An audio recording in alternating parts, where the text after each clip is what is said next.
You're listening to Speak English with Chat. On Chat English. Welcome back to Chat English, where we help you speak the way people actually talk.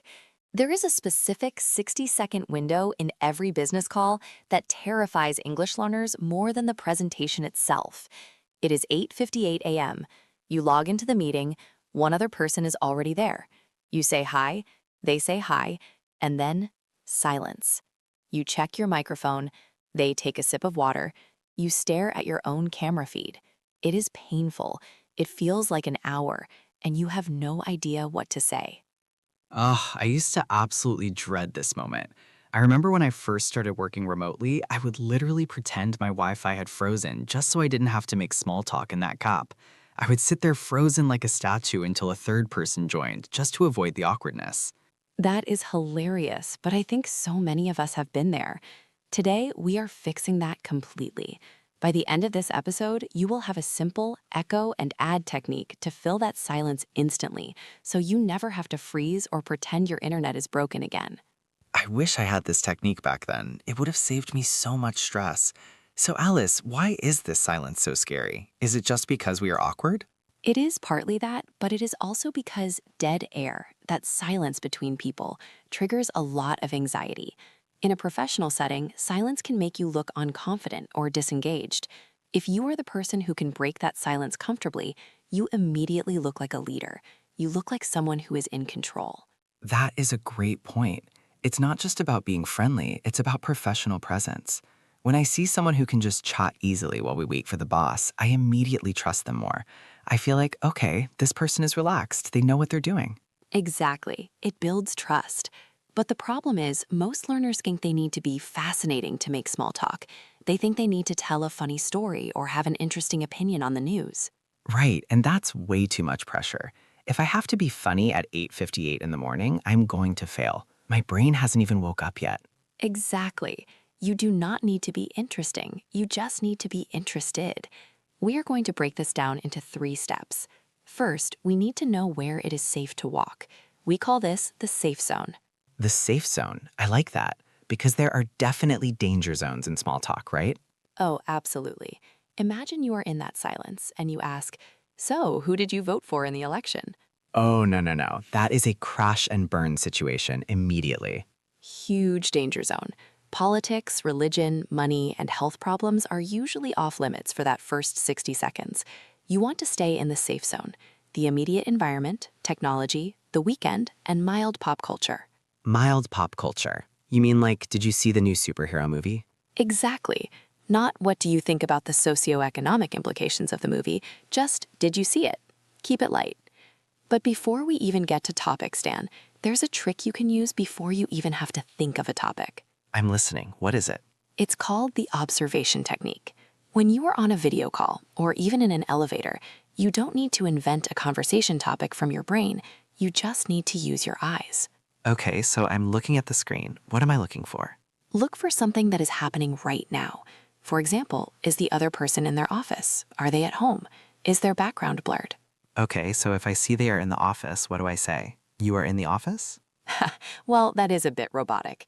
You want to turn that observation into a question or a compliment. For example, I see you made it into the office today. Is it busy there? Ah, that is much better. Is it busy there? It invites them to talk. Right. Or let's talk about technology. This is the safest topic in the world because tech always has issues. If their audio sounds good, tell them. That is a good one. Usually people only talk about audio when it's bad. Can you hear me? Can you hear me? Exactly.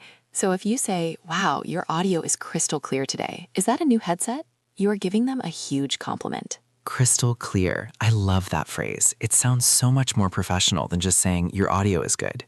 Yes, crystal clear means perfectly easy to understand, with no static or noise. It's a great phrase for your vocabulary notebook. Okay, I'm writing that down. Crystal clear. So I can comment on their location or their tech. What about the background? I feel like everyone uses those virtual backgrounds now. That is a gift for small talk. If they have a virtual background, maybe it's a beach or a space station or just a nice office view, comment on it. I love that background. Is that a real photo? That is an easy win. And even if it is just a blurred background, you can say, "I like the blur effect. It keeps things focused." Exactly. The point is, you are reacting to what is right in front of you. You don't have to search your memory for a topic. The topic is on the screen. I think that takes so much pressure off. I don't have to be creative. I just have to be observant. Precisely. But Dan, what happens when the observation runs out? You say, nice background, they say, thanks, and then silence returns. The dreaded silence returns. That is when I usually start sweating. This is where we need our core technique. This is the tool that will save you every single time. We call it echo and add. Echo and add. Okay, break it down for us. How does it work? Most learners kill the conversation because they answer questions like a tennis player hitting the ball into the net. The ball stops moving. I do this in my second language all the time. Someone asks, "How are you?" And I say, "Fine." And then the conversation dies a tragic death. Exactly. Fine is a conversation killer. Good is a conversation killer. Even busy is a conversation killer if that is all you say. The echo and add technique stops this. Step 1, you echo the question or answer it directly. Step 2, you add one tiny piece of information. And step 3, which is optional but great, you bounce it back. Okay, let's roleplay this so I can feel it. You ask me about my weekend and I will do it wrong first. Okay. Hey Dan, how was your weekend? It was good. See? Now I have to work hard to think of the next thing to say. It feels heavy. Yeah, I could feel the energy drop right there. Okay, let me try again with echo and add. Ask me again. Hey Dan, how was your weekend? It was good. I actually went for a long hike on Saturday. Oh nice, where did you go? See? That was so much easier. I added, I went for a long hike. That is the add, and immediately you had something to ask about. Exactly. You gave me a hook to grab onto. The hook was the hike. If you just say good, there are no hooks. It is smooth and slippery and I can't catch it. I love that visual. We need to leave hooks in our answers. But Alice, what if my weekend was boring? What if I didn't climb a mountain or run a marathon? I think learners get scared because they think their life isn't exciting enough to add anything. This is such a common fear, but honestly, nobody expects you to be an action hero. In fact, a quiet weekend is a great thing to talk about. We have a perfect vocabulary word for this. Is it lazy? Because I don't want to tell my boss I was lazy. No, definitely not lazy. The word is low-key. Low-key. I use this all the time. It was a low-key weekend. Yes, low-key means relaxed, quiet, not much drama or activity, but in a positive way. It sounds cool. Lazy sounds bad. Low-key sounds like you were chilling. So if I did nothing but watch Netflix and sleep, I can say it was low-key? Absolutely. Let's try that role play. I ask you and you had a boring weekend. Use low-key and add something. Okay, I am ready. So Dan, did you get up to anything much this weekend? Honestly, it was pretty low-key. I just caught up on some sleep and watched a few movies. That sounds amazing, actually. I need a weekend like that. It works. I didn't feel like I had to lie. I just caught up on sleep is the add. Perfect. And notice the grammar there. I caught up, past simple. It was low-key, past simple. When we talk about the finished weekend, we use the past simple. But Dan, what if the weekend was the opposite? What if it was crazy busy? Then I would probably use the word hectic. Yes, hectic is the perfect professional word for crazy busy. It means full of activity, maybe a little bit chaotic, but again, it is a very common native speaker word. So I could say, it was a bit hectic actually. I had to help my brother move house. Perfect. You answered, it was hectic, and you added, helped brother move. Now I can ask about your brother, or moving, or how tired you are. The conversation flows like a river. This makes so much sense. We are building bridges for the other person to walk across. That is a beautiful way to put it. Now, I want to pause here for a second because if you are enjoying these practical tips, the kind you can actually use tomorrow morning at work, you should make sure you are subscribed to the channel. We are releasing episodes like this every week to help you handle these specific, tricky moments in English. Yeah, and hitting that subscribe button is a very low-key way to help us out. Haha, nice use of the vocabulary there. Okay, so we have the echo and add, but there is one more piece to make you a master conversationalist, the bounce. The bounce. This is where we throw the ball back, right? Exactly. If you just answer and add, you are still the star of the show. But to be polite, you need to turn the spotlight on them. The easiest way is just, how about you? Simple. It was low-key. Just watch some movies. How about you? Perfect. Or if you want to be a bit more specific, did you get up to anything nice? Did you get up to anything nice? That is a great phrase. Get up to just means do, right? Yes. What did you get up to means what did you do? It is very friendly and natural. If you say, what actions did you perform this weekend, you sound like a robot. I performed the action of sleeping. Yeah, don't say that. Use get up to. So let's put it all together. The observation, the echo, the add, and the bounce. I want to try a full simulation, Dan. I am going to play the colleague who logs on. You are the learner. Okay, I am nervous, but I am ready. I am logged in. I am waiting. Beep. Hi, Dan. Hey, Alice. Good morning. I see you were in the office today. Is it busy there? Oh, not too bad, actually. Most people are working from home on Mondays. How are you doing? I am doing well, thanks. Had a pretty low-key weekend, just relaxed with the family. Did you get up to anything nice? I did, actually. I went to that new Italian restaurant downtown. Oh, wow, was it good? I've been wanting to try that place. It was delicious. Stop, we did it. That felt so natural. I didn't feel stuck at all. It was perfect. You observed my location, you answered my question with an ad, relaxed with family, you bounced it back, did you get up to anything? And then, this is the advanced part, you reacted to my answer. Oh wow, was it good? It feels like a formula, but when you do it, it doesn't sound like a formula. It just sounds like chatting. That is the secret. Structure creates freedom. When you know the steps, you don't have to panic. Now, I want to give our listeners a chance to try this. Oh, I love these parts. Put them in the hot seat. All right, listener, I am going to simulate that awkward moment. I am going to log on, say hi, and then ask you about your weekend. I want you to reply using low-key or hectic, add one detail, and bounce it back to me. You have about 5 seconds. Ready? You got this. Don't leave Alice hanging. Beep. Hey, good morning. How was your weekend? That was great. If you said something like, it was pretty low-key, just read a book, how was yours? Then you get full points. And if you froze, don't worry. That is why we are practicing. Just rewind 10 seconds and try it again. Practice makes permanent. Exactly. Now, Dan, there is one final problem with small talk. What is that? Knowing when to stop. Oh, this is the worst. The boss joins the meeting, but you are in the middle of a story about your cat and you don't know how to shut up. Yes, the awkward trail off. You are talking and everyone else is silent and waiting for the meeting to start. We need an exit strategy. We need an emergency break. How do we stop the chat professionally? You need a bridge phrase.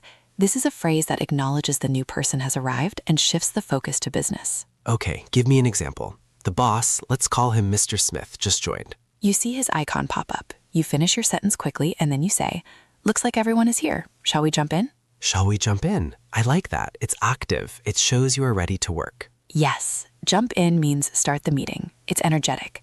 Another one is, I think we are just waiting on Sarah. Oh, there she is. Hi, Sarah. That is good. You are narrating the situation. It fills the silence, but also signals small talk is over. Exactly. Or simply, right, let's get started. But you have to say it with a bit of a downward intonation. Right, let's get started. Not right, let's get started? Yeah, confidence is key there. If you ask it like a question, you sound unsure. If you say it like a statement, you sound like a project manager. Even if you are not the manager, using these phrases makes you look proactive. You are helping the meeting move forward. So we have the observation to start, the echo and add to keep it going, and the bridge phrase to stop it. It's a complete cycle. It is. And the beautiful thing is, you can use these exact same techniques in person. If you're in the break room making coffee and a colleague walks in. Silence, the coffee machine noise, whir, and you were just standing there. Use the observation. That coffee smells good. Or, is the machine working today? It was broken yesterday. And then if they ask, how are you? You say, good, just finishing up a report. Add, you, bounce. And then the exit strategy. Well, I better get back to it. Catch you later. I better get back to it. That is a classic exit line. It means I have to work, but it sounds polite. It is the polite way of saying, bye, I am leaving now. You know, Alice, what I really love about this approach is that it changes the mindset. We usually think of small talk as wasting time. Like, why are we talking about the weather? Let's just do the work. I used to think that too, especially when I was busy. I thought, I don't have time for this. But I realized something important. Small talk isn't wasting time. It is trust building. That is deep. Say more about that. Think about it. If you only ever talk to me about spreadsheets and deadlines, I don't know you. I don't know if you are stressed or happy or what you care about. But if we spend 2 minutes talking about your low-key weekend or your hectic move, I see you as a human. And when things go wrong at work, because they always do, it is much easier to solve a problem with a human you like than with a robot who only talks about tasks. Precisely.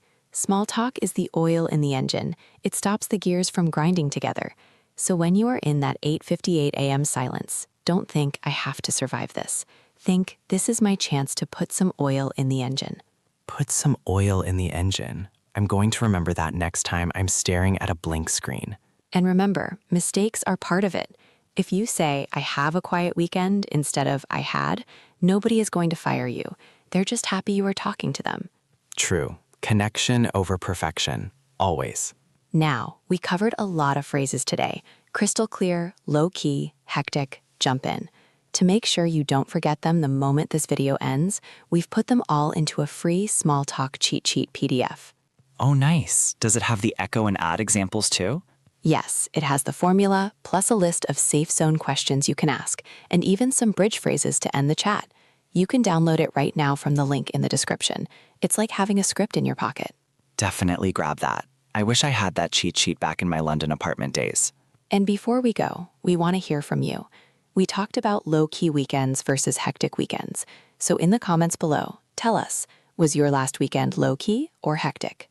And try to add one detail. Don't just say it was low-key. Tell us why. It was low-key, I read a book. Practice the technique right there in the comments. We read every single comment, and we love seeing you practice. Seriously, seeing you guys use the phrases makes our day. Next time you join a call early, do not hide. Turn your camera on, unmute your microphone, and try the echo and add technique with the first person who joins. You might just make a new work friend. You got this. Don't fear the silence. Thanks for listening to Chat English. Keep practicing, stay natural, and we'll talk to you in the next one. Bye, everyone.